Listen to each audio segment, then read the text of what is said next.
Yeah, so we were just going through about some basics of the large market share for Drupal, WordPress, Joomla, and so on. So what this means is that according to the same statistics that the WordPress site used to claim 25% market share, it also means that 70% do not use WordPress, Drupal, or Joomla. And that's a lot. That's obviously a lot. If you look at this map, you have been mostly probably living in the United States. You know all your modules, you know everything. They also know their states, but they don't know which is South Korea, which is North Korea, which is, you know, obviously not all of them, but a lot of people. So you have sort of been living in this, your own community, which hasn't really attracted me as a community because, well, I like to learn things that are usable in a lot of places, and sadly for me, Drupal has been very closed in that sense. But on the technology side, this was obviously all PHP, but there's obviously Java is still a big thing in content management. You have so many different tools you use every day and you don't know it's built with Java. JavaScript is obviously in a huge state of change and so on, and maybe it will stabilize so that it's actually more sane to develop for it, which it is cool now, but then working on some JavaScript you build today, a year from now is probably not a very nice thing to do. But now to the point, after some minutes, so I think you could call in the PHP world, you could call the Symfony to be a US dollar in this LAMP CMS world. So it's a universally accepted currency. So if you, for example, think about, I don't know, the Norwegian kroner, if you go somewhere to Africa, and you want to buy a bottle of soda, you have some like €1,000 or $1,000 worth of you know, kroner, and you want to buy some water. Nobody wants that. It's just a piece of paper. It has no relevance whatsoever. But let's say you have $20.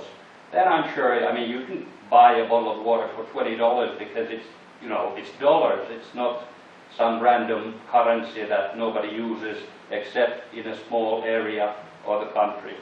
So this is why I think it's a good investment for both Symfony developers to learn Drupal and for Drupal developers to learn Symfony, because then they can actually share a lot of things that are quite basic, as we'll see quickly through what we'll go forward with.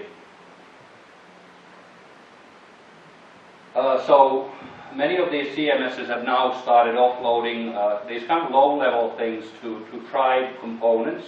So PHP obviously is a platform. You have functions, you have PHP extensions, a lot of things, but you probably heard about or even used daily composer tools, auto-loading, these kind of things. So PHP itself, from whatever, when Drupal 7 was released maybe 2011 or so, it wasn't that big a thing then.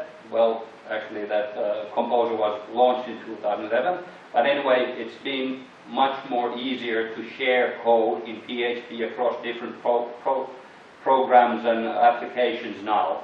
So that is one of the things which enables this sharing. Symfony is obviously just one brand of components. There are plenty of others. There's Guzzle, there's Zen still, there's others as well. So this is just Symfony branded presentation, but it could be something else as well. So here are just a few easy to find content management systems that you have now knowledge of, because if you know Drupal 8, you probably know a little bit about these. It's a bit small maybe, but you can see it later when I give you the link.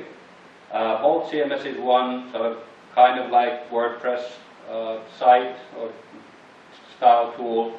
Concrete 5, very heavy on good user experience. Drupal is obviously there. Grav, it's actually only file-based system. It doesn't have a database at all. Easy Platform is complete Symfony framework-based solution, which has its pros and cons. Joomla is using some components also now. PageKit is a new tool which also has a strong emphasis on user interface. Zulu CMF is also built with a full stack framework and is a good tool for certain things. And Typo 3, which is still very popular in Germany, they had some hurdles, but they are now actually changing direction or are also taking some Symfony components into use. So obviously I'm talking about Symfony components all the time, but I don't know if you even know what exactly that means. So by any component, you know, some people say that Drupal 8 is now Symfony. Well, Drupal 8 has some Symfony components. So it uses shared code, which is used also in many other projects. It's not Symfony, it's Drupal, but it uses bits and pieces for certain things which were the low-level things that really don't need to be solved that many times. It allows you more resources to focus on what makes your CMS the best, or your vision of the CMS the best. So now we'll go quickly through a few components that are popular in this scene. Not all of these are actually in Drupal, but the key here is that if you go ahead and start using some other system, the lingo that you use, the terms that you use are often quite familiar. For me, as a really non-Drupal developer, as well as probably somebody else coming from another angle, from Drupal to, let's say, Bolt CMS or something else. So one first, which is very boring task to do, is load class files, load, files that contain PHP classes. These used to be, I guess there wasn't maybe some autoloader, or maybe there was in Drupal 7, I don't know. But this is obviously a very boring task. It just, loads the files you need loaded. It's something that happens in the background, but you don't care about it. This allows that you name them in a certain way and magic happens kind of thing. This is used by, currently at least by four systems. Drupal 8 is also using this one, and probably you don't need to think or know that it uses this one, but this is something that is shared across different products. Then the console project, so the console component project. So obviously the command line interface has maybe risen from the dead, or I don't know if it was ever dead, but most developers I know nowadays are quite familiar with the command line interface. So you type something, you have Drush currently, but Drush it replicates a lot of functionalities that, for example, the Symfony component already does. It has status bars, progress bars, things like that for command line. And if for example, I have installed and used now Drupal 8, there's an excellent tool called Drupal Console. And for me, as a Symfony, well, I've been using Symfony for a year now. It's exactly the same kind of interface for me. It feels very familiar the first time I tried it. Obviously, the commands and everything are Drupal specific, but the framework itself is the same, or the concepts and so on. And this is also used by Drupal 8, at least through the console extension. I'm not sure if it was in the standard distribution, but anyway, Drupal console is a very good tool. Debug component. So obviously debug component is very important for developers. You probably have a number of different tools for debugging your Drupal 7 applications. Churn out some kind of timing things and things like that, on how much memory was it using and so on. The Symfony debug component offers a framework for you to show this debugging and add to the debugging. So if you work with Drupal 8 in the development mode, on the bottom there is this toolbar which shows how much memory has been used and so on. That is actually what the Symfony debug component is. So it offers that kind of a baseline thing, which then the Drupal community has added Drupal-specific profiling functionalities and so on. But the exact same looking toolbar is available in many of these. So it again, there's no guessing on how to debug this, because the debug bar is in the same, works in the same way in Drupal as it does, for example, Bolt CMS or PageKit. Obviously it's not the same because they're different systems, but it's similar. Then moving forward, the Symfony event dispatcher component, it fancily said it implements the mediator pattern in a simple and effective way to make projects truly extensible. But what that really means is it's just a way to hook functionality in your PHP applications to do certain things when something happens. So it's actually probably the hooks are now just an interface which stand on top of this.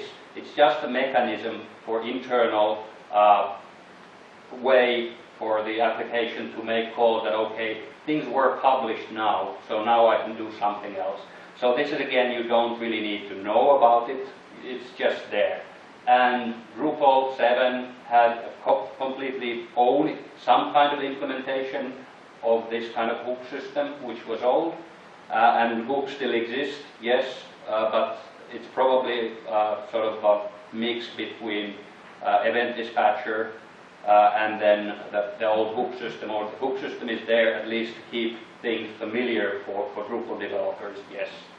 The event dispatcher is used in many different tools, but it's really something that unless you are building a tool that uses dispatcher or that requires a functionality dispatcher, then you probably don't ever need to think about it. It's just good to know that this is one of the things that is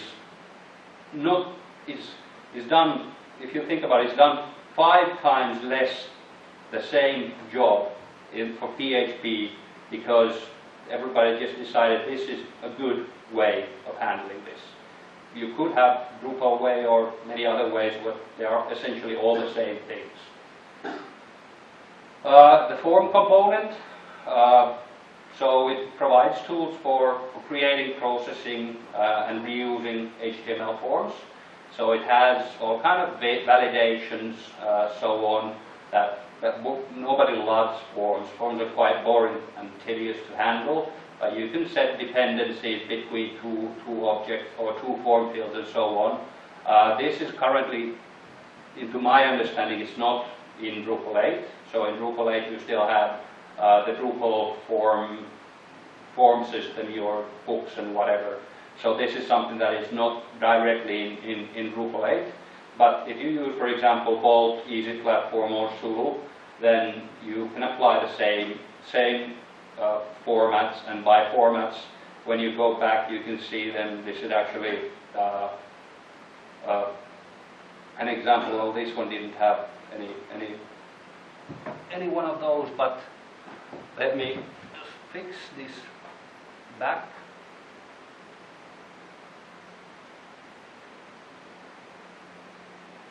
Shouldn't have picked that because I don't know how to get back there with a mouse.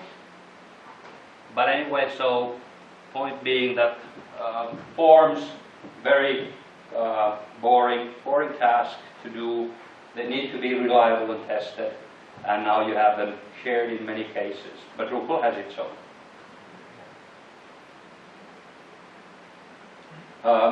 The HTTP kernel component is probably the most significant one in Drupal 8. It's also used in a lot of different tools.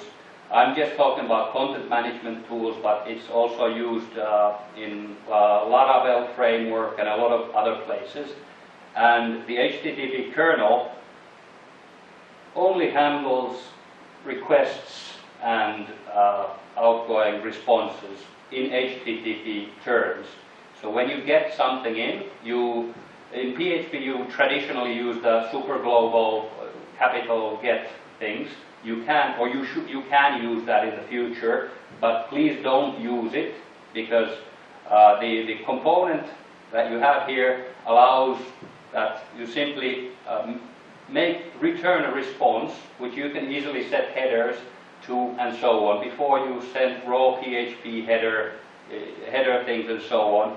So when you're starting to work with Drupal 8, and then for some reason you see these requests and responses, and then you're like, well, I don't need any of this stuff, so I'll just use the super global things, which work, yes, but if we go forward, we can see that you can also actually seriously break things if you because PHP has no mechanism for disabling, or you can't actually disable, but those globals are there available, but you just shouldn't use them.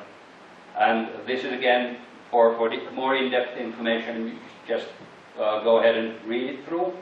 It's simple, but once you start working with Drupal 8, that's something that will feel natural to you. The routing component, it's actually not just the Symfony routing component, but it's also the Symfony CMF routing component, which is another initiative within Symfony, but this component just takes a requested URL that is requested by clients, and then it picks up some parameters, and then it picks up the URL, and then it starts matching it against different functionalities on what it should hook up and manage. It's something that everybody has their own way of doing it. Maybe somebody uses regex. I don't know, the component probably uses some kind of mystical regex down there, but working with paths for a specific application, for Symfony framework, for example, or Drupal 8 is identical. Then there's things which, for example, content management systems, as opposed to framework applications, have the added complexity of the routing is very dynamic, in the sense that if you add content, a hello world page, and then change the name of that content page, it actually needs to be flexible enough that it checks the database when there is nothing else before that. But then this is, again, things that you probably are not very interested in building, because it's very fundamental things. And Drupal has had them before, but now you can they don't need to maintain this anymore separately, or if they do maintain it, then these other tools are also maintained. Because, there is probably always things that will come and change, and then different projects take different ways of solving the exact same problem. And for matching addresses to something else is not very exciting, to say the least. It's maybe exciting if you've been trying to get it to work for 2 days, and then you finally get it to work, and you're really excited for 5 minutes. Then let's move to the Symfony var dumper component. This is very closely tied to the debugging component. So it's again just one way of you to display content in this kind of a way with JavaScript. So nested things for debugging arrays and so on. This is something that's just not very critical, but again, if you are used to it, if you're used to using var dump or print r in raw PHP, var dumper is a fancier version of var dump, because it gives you a nicer interface instead of just text only. And this is again used by a lot of different tools. Then one next thing is YAML is obviously not Symfony. YAML is a language of its own. It's used for configurations. So you have indented files. If you can export now your features and so on in YAML format. You should probably know about it now because it might be in production already today since Drupal 8 is out. But anyway, this is just a formatter for configuration files. It reads and writes configuration files. So probably nobody wants to do that again, and which is why they've also adopted it. And it's quite heavily used also outside the PHP world. I think, was it Ansible at least uses YAML? So if you use Ansible configuration, it's the same language indentation and so on. Then one thing which, in my opinion also, it's probably something that you will feel the most as developers, depending obviously on your specialization. But the theming layer in Drupal 7 and before, it was something that didn't appeal to me at all. It was very Drupal specific. It was actually PHP, and so it didn't really have any safety net of any kind, so I could do SQL queries, I could do anything, I could hack anything, which is fine if everybody knows what they're doing and so on. But in addition, you had all kind of preprocessors and all kind of things which I didn't, to be honest, that much care for, because it was some Drupal specific thing, because templating systems such as this one, which is, it's a separate language for looping things for the template, which has some extra functions and so on, but it's just something that is heavily used everywhere, and Twig in PHP projects is currently probably the number one. If you use Smarty back in the day before, it's very similar to Smarty PHP and so on. And well, Python users probably might know this Jinja, a templating language which this was actually derived from. I'm deliberately skipping the code stuff because I thought that we might have other things to go through, because those, it's just a reminder, you can see what exactly, which parts are Drupal and which parts are Symfony components or other components and so on. So obviously that leaves the question, what actually is Drupal? What is Drupal 8? Because people say Symfony, but it's not Symfony, it's Drupal, but then it has bits and pieces of other systems. To be honest now, I view Drupal as a framework with a very tightly coupled data model and a form implementation. You have framework features, you have your own translation system still. That could be borrowed from here, but I can see that there's a lot of work being done in translations. But I see Drupal now as one framework which has, obviously, if you don't need the Drupal data model, then it's something that you don't need. But for many cases, like content management, a Drupal data model with the views and fields and so on is probably pretty good. But if you would need to build something like Twitter or something more very dynamic content, then you might not need to have this kind of content model at all. Then you would probably go somewhere else. Because modern PHP frameworks like Laravel, Symfony, Zen Framework 3 are all essentially just some kind of glue to put together some components that will then form some way of working. And from my point of view, this is what Drupal is also now. Obviously, it has features that many frameworks don't have, such as the blocks, field systems, a lot of things like the loading of different fields from here and there, which is not like a clean-cut framework where you start with. So it is a rich framework, but it is a framework now. But to be honest, even though I said that it's only really unique in one way. The community, to be honest, I don't really like the word community because it's so overused. It sounds like a marketing term to me, but it's so many people working on Drupal, working with Drupal. I think probably PHP team had around 180 people maybe working on PHP 7, and Drupal has 3,200 something, so it's a lot bigger, but obviously there's different projects and different kind of problems to solve.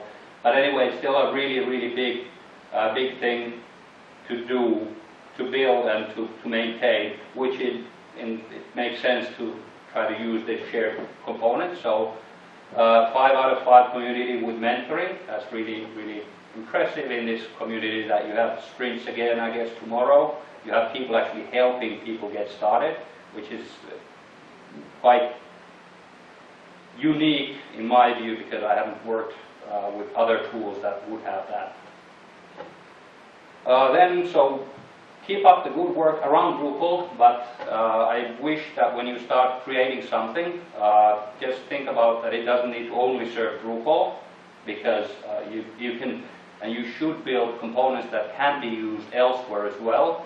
If you can use, Drupal can use things from other places, then you can also build things that can be used elsewhere than Drupal, which, for example, Alberto's the REST API with all those hooks and things like that, they were Drupal specific. To be honest, I don't care.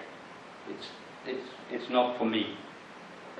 And some additional things, which it seems like a big investment to have this kind of a really big release, which took years and years to complete. And probably many of you have been going to Twig trainings and a lot of trainings for many DrupalCons that probably have that twig coming out of each end of your body, because it was like, yeah, I know it's Symfony, I know it's Twig, I know it's awesome, but in the end I create websites, so what's in it for me, really? This is sort of future-looking thing. So a few things. PHP is being able to share more things. One excellent example is the Drupal Commerce project. With the new release Drupal Commerce 2, they're actually creating commerce components. So for example, the tax calculation component from Drupal Commerce could be used with an easy publish project. No problem, because it's a component that you can take out and use somewhere else.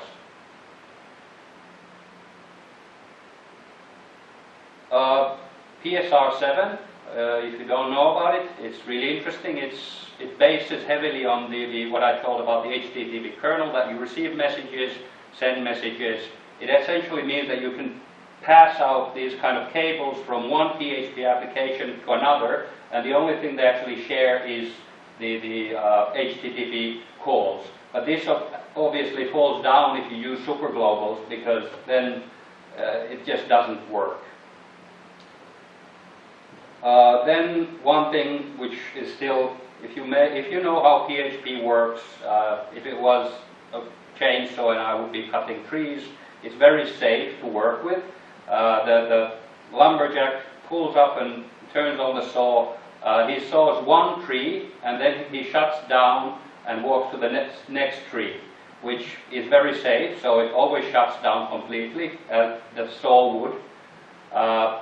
But there's also one new way of running it, so it will keep on idling when you walk to the other place, but if you don't have any safety or things can happen if you do things, so it brings a whole new level of responsibility for PHP developers, and this is not really something that's here today yet.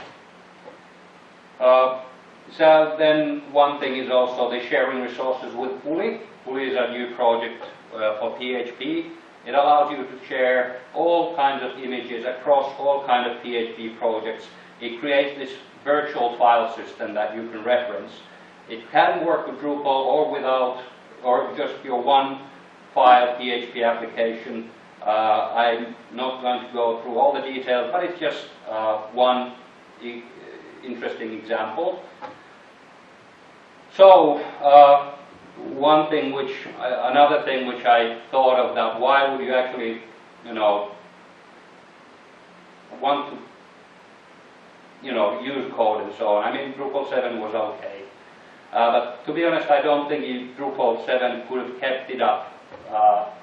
Even though your community is okay, things are moving so fast that I, for example, created this presentation with a tool called Sway, just because I wanted to know what kind of interfaces you could have now. So this is probably something that Drupal 8, the REST API, will come in handy, because this is something probably that you'll need to compete rather than with WordPress. WordPress is the best product CMS or content management tool, but this, for example, this application I have here, or the slideshow I have here, you can see these. Then this is sort of some kind of replacement actually for no, not a replacement, a complementary tool for PowerPoint, but it just displays that you can have things like this image. Then you can see that there's this tiny image of responsive designs and so on, so I can actually choose focus points, and then it will focus on what is most important about Swayze. Let's move that back there. So anyway, this is one thing which sort of the rich interfaces are really coming through. Another thing where, I mean, using these shared components just allows more time and resources for you guys to work on these things. So then if we go, for example, and try to insert something, typically you have, all kind of things, but I can, for example, do a Twitter search for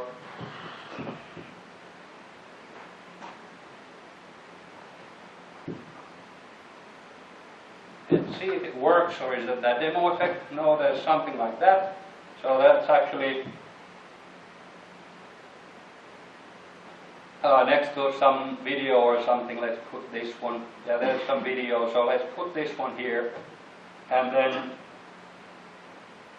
we have it now in the slideshow.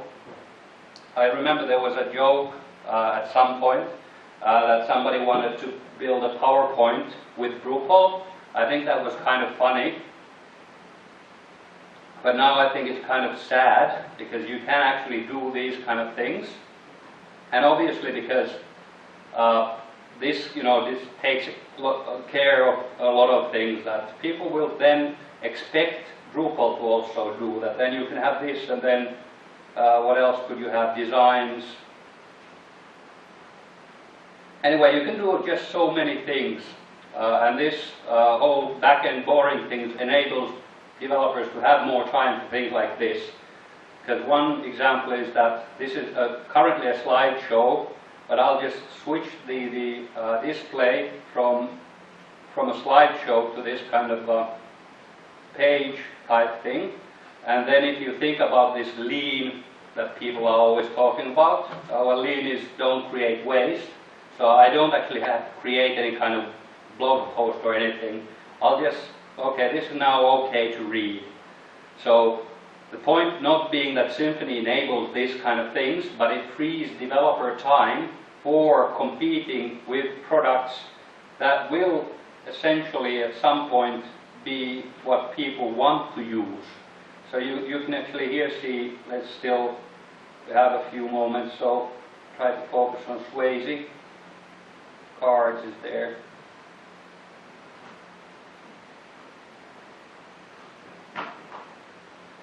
Come on, where was it? Yeah, so here, click that one, focus points. And then it updates it a little bit this time. But anyway, these are the kind of things that we can now use. And now, moving forward, this is actually the end. So I will also tweet this presentation URL, because there were a lot of the URLs and things that you probably need to know or read more about, because this was just an introduction that, look beyond Drupal, free yourself from Drupal even. Don't be, limited to it. You can use the same components, you can use the same things, so that you have time for doing things such as this, rather than matching a URL to a file, a specific file that then will say, hello, this is fantastic. That's nice for learning things, but to be honest, you have to think on a higher level now. Did we have any questions? Probably not. Yeah, I told you it's a lot of things, so the address is symfony.fi/cms, but I'll also post it to this Twitter and mention the DrupalCamp.fi account, so that should be good to go. But anyway, thank you for your partial attention. I see Uzair is at least watching the phone. Nice game. But anyway, thank you, and still congratulations on the Drupal 8 release. Now you can start being a part of PHP community in a way that you haven't been able to before. Thanks.